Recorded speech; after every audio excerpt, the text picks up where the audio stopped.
रहमत दा दरिया इलाही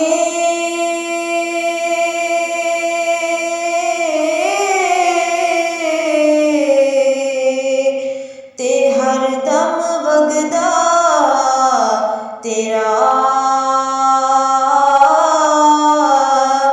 जे एक कतरा बख्शे मैनू